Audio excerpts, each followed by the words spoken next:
Ukraine is paying a heavy price for every metre of its land recaptured from Russian control.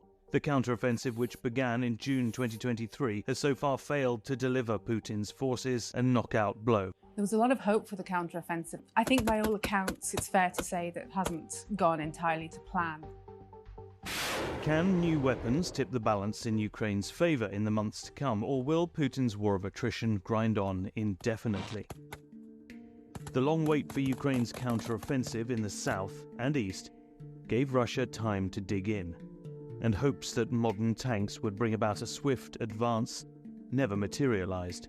My name's Mia Yankovic and I'm a senior news reporter. Russia's defences there are really strong. The Ukrainians seem to have switched to an infantry-led tactic where they're attempting basically to try and almost go through on foot, supported by artillery fire. Ukraine is now potentially the most mined country on earth, and they're trying to get through all of this while under the constant surveillance of reconnaissance drones. Yet, slowly, Ukraine is advancing, using longer-range weapons to target Russian artillery positions and logistics hubs, while infantry painstakingly clear minefields and Russian trench lines. And they are instead having to go almost tree line to tree line, road to road, village to village, in order to make slow but steady gains. There are fears the onset of winter may grind this momentum to a halt.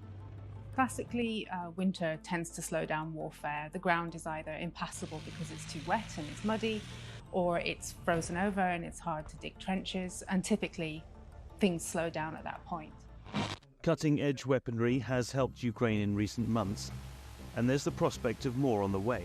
There's been quite a lot of different technology passed over to Ukraine from Western allies. A Storm Shadow Scalp missile from the UK and France. This is a cruise missile with the capability of striking into the Russian space. Another example would be the very controversial gift of cluster munitions. It has the potential to leave small bomblets unexploded around the country long after the conflict is over. It's very useful for doing exactly what it needs to do right now, which is to be firing on artillery, infantry, moving vehicles, exactly the kind of ground fight that it's engaged in right now. The United States has agreed to supply F-16 fighter jets. NATO countries are training Ukrainian pilots to fly them.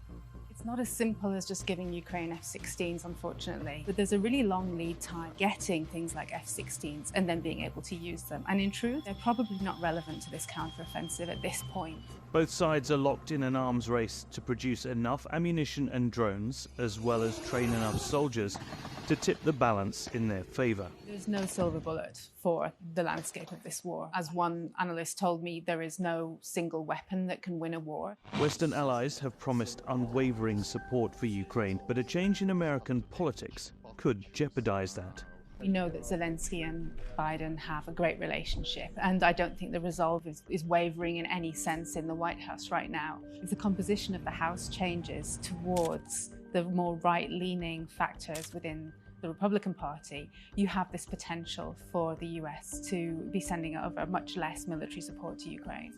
After the failed mutiny by Yevgeny Prigozhin, leader of the mercenary Wagner Group, the prospect of Russian internal politics playing a part in this conflict is still very real. What's happened with Wagner in the last few months is really interesting in terms of the future of the conflict. The rebellion was a huge embarrassment to Putin, but ultimately he has allegedly taken out the major threat in the form of Prigozhin himself, and that may actually have cemented his power.